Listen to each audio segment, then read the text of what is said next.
Hey guys, so next we're going to go ahead and make the player trail. This is going to be something that's going to be on top of the player but behind it. And it's just kind of like a spotlight that allows us to really see where the player is at all times and helps us not get the player lost. So we're going to hover over, choose a sprite. I'm going to click on the paint tool and we're going to go ahead and call this player trail.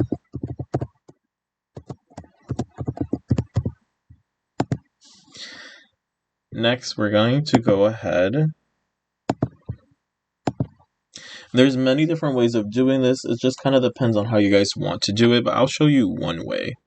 So one cool way is you can go ahead and grab the rectangle tool. You'll use the reshape tool and basically make the bottom just a little bit larger.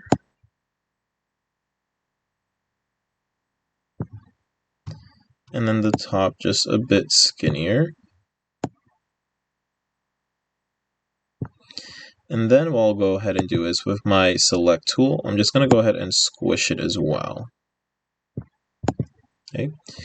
So now what I'm going to do is I'm going to try and put it in the center as best as I can. I'm going to copy and paste, and I'm going to flip it. I'm going to select both of them, copy and paste, and then I'm going to rotate them.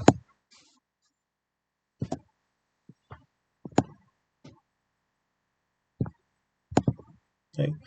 I can go ahead and fix it as I need to, but once I'm happy with it, what I'm going to go ahead and do instead is, you guys can change this to whatever you want, it just kind of depends. I'm going to go ahead and use pink. I'm going to go ahead and make this a very light one. I'm also going to add a gradient, and that other color is going to be invisible.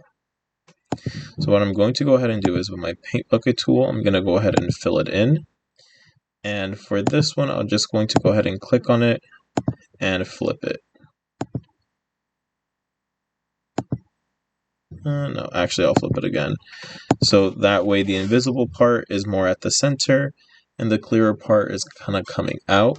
Or if you guys want to, you guys can flip it around so that it starts off dark and then slowly disappears.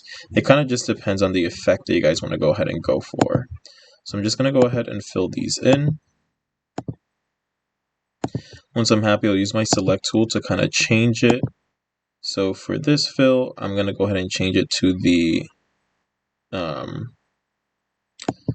this horizontal one. And I'll do the same thing here.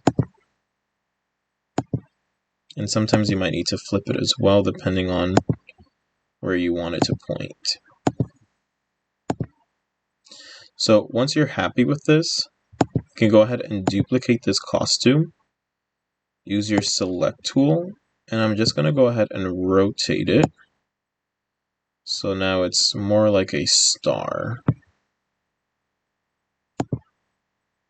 Okay. And with this, I'm all set. Again, you guys can also play around with maybe adding little sparkles or other stuff, depending on what you guys want to do for the trail that you want to use for your character. It just kind of depends. And then we're going to go ahead and code it.